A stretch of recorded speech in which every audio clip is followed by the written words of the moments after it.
የማርያምና የተስፋው ታሪክ። ማርያም የተባለች አንዲት ወጣት ልጅ ለአባቷ ለአብርሃም በተስፋ በተሰጠችው ምድር በምትገኝ ናዝሬት በምትባል አንዲት ትንሽና የተረሳች መንደር ውስጥ አደገች።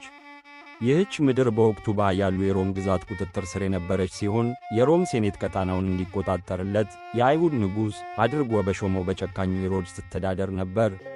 ማርያም የመጣችው ሀብት ወይም ዝና ካልነበረው ተራ ቤተሰብ ቢሆንም በሕዝቧ ታሪክ ውስጥ ግን ታንጻ አድጋለች።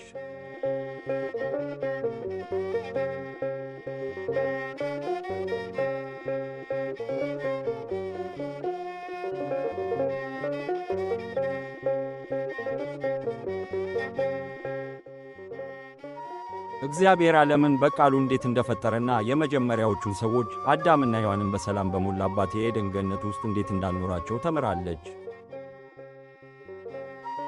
ነገር ግን በአሳቹ እባብ ተታልለው አዳምና ሔዋን የተከለከለውን ፍሬ በመብላት በእግዚአብሔር ላይ ኃጢአት ሠሩ። ኃጢአታቸውም የገነቲቱን ሰላም አናጋው፣ ወደ እግዚአብሔር ፍጥረትም ሥቃይንና ሞትን አመጣ። ሆኖም አዳምና ሔዋን ከገነት ሲባረሩ እንኳ እግዚአብሔር ተስፋ እንደሰጣቸው ማርያም ተምራለች። አንድ ቀን የሔዋን ዘር የክፉውን እባብ ራስ እንደሚቀጥቅጥ ቃል ተገብቶ ነበር።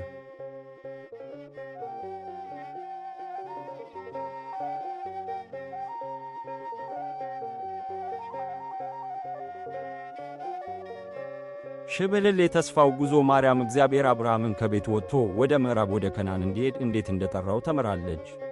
እግዚአብሔር ለአብርሃም እንደ ሰማይ ከዋክብት የበዛ ዘርን፣ መኖሪያ የሚሆን ምድርን፣ የነገሥታትን የትውልድ መስመርና በእርሱም ዘር አማካኝነት ለዓለም ሁሉ የሚሆን በረከትን ቃል ገብቶለት ነበር።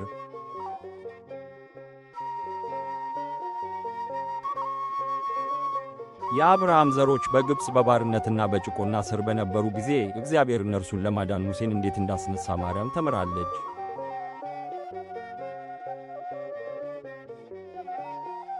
እግዚአብሔር እንከን የሌለበትን የበግ ደም በመጠቀም ሕዝቡን ከሞት እንዴት እንደታደጋቸውና በኤርትራ ባሕር መካከል አልፈው ወደ ነጻነት እንዴት እንደመራቸው በማሰብ የፋሲካን በዓል ታከብር ነበር።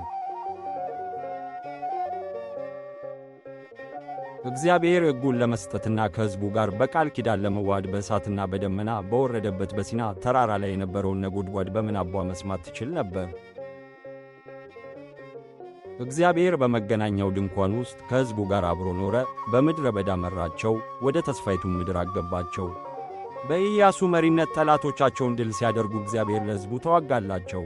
ነገር ግን ሕዝቡ ለእንጨትና ለድንጋይ ምስሎች በመስገድ ወደ ጠራቸው አምላክ ጀርባቸውን እንዴት እንደሰጡ ማርያም ታውቃለች። በጭቆና ውስጥ ሆነው ለድነት በጮኹ ጊዜ እግዚአብሔር የላከላቸውን ታዳጊዎች ታሪክ ሰምታለች። ዘውድ የንጉሡ መምጣት ተስፋ ፍልስጤማዊውን ግዙፍ ሰው ድል ስላደረገው በቤተልሔም ስለነበረው እረኛ ብላቴና ስለ ዳዊትም ሰምታለች። በእግዚአብሔር የተመረጠው ዳዊት በኃያል ሕዝብ ላይ ታላቅ ንጉሥ ሆነ። እግዚአብሔር ለዳዊት ዙፋኑ ለዘላለም እንደሚጸና ቃል ገብቶለት ነበር። ነገር ግን አሁን የእግዚአብሔር ተስፋዎች የራቁና በቀላሉ የሚፈርሱ መስለው ነበር።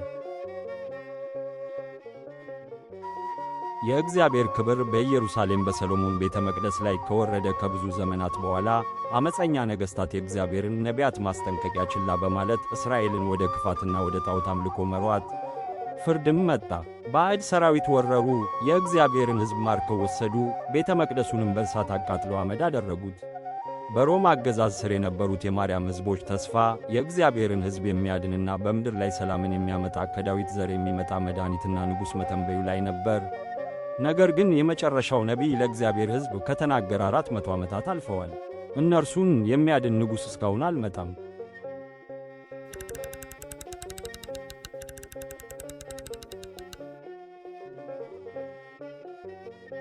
እርግብ የምሥራቹ ድምፅ ማርያም የአባቶቿን አምላክ የምታከብር ቢሆንም አእምሮዋ በዕድሜዋ ያለች ሴት በምታስባቸው ጉዳዮችም ተይዞ ነበር። ከይሁዳ ነገድ ከሆነው ዮሴፍ ከተባለ ትሑት የእጅ ጥበብ ባለሙያ ጋር ታጭታ ነበር። ጋብቻዋ መቃረቡ ሕይወቷ በቅርቡ እንደሚለወጥ ያሳያል። ነገር ግን እግዚአብሔር ምን እንዳዘጋጀላት ማርያም ፈጽሞ አልገመተችም ነበር። አንድ ቀን ገብርኤል የተባለ መልአክ ለማርያም ታያት። የነገሩ ሁኔታ በፍርሃት ቢያስውጣትም ገብርኤል በለሰለሰ ድምፅ እንዲህ አላት፣ በእግዚአብሔር ፊት ጸጋን አግኝተሻልና አትፍሪ። መልአኩም ማርያም ምንም እንኳ ድንግል ብትሆንም በመንፈስ ቅዱስ ኃይል ልጅን እንደምትጸንስ አስረዳት። ይህ ልጅ ኢየሱስ ተብሎ እንደሚጠራ የንጉሥ ዳዊት ዙፋን እንደሚሰጠውና መጨረሻ የሌለው መንግሥት እንደሚመሰርት ነገራት። እርሱም ቅዱስ እና የእግዚአብሔር ልጅ ተብሎ ይጠራል። ብዙም ሳይቆይ ተስፋው እውን ሆነ። የእግዚአብሔር ልጅ የሆነው ሕፃን በማርያም ማኅፀን ውስጥ አደገ። የዚህ አስደናቂ ስጦታ እውነታ ሲገለጥላት ማርያም ድምጿን በምስጋና ከፍ አድርጋ አንስታ እንዲህ አለች። በማኅፀኗ ያለው ሕፃን እግዚአብሔር ለሕዝቡ የገባውን ተስፋ እንዳሰበ ማረጋገጫ ነው። በማርያም ማኅፀን ውስጥ የነበረው ሕፃን በፈጠረው ዓለም ውስጥ አብሮ ሊኖር የመጣው ራሱ እግዚአብሔር ነበር። እርሱም አንድ ቀን እንዲህ ይላል፣ እነሆ እኔ እስከ ዓለም ፍጻሜ ድረስ ሁልጊዜ ከእናንተ ጋር ነኝ።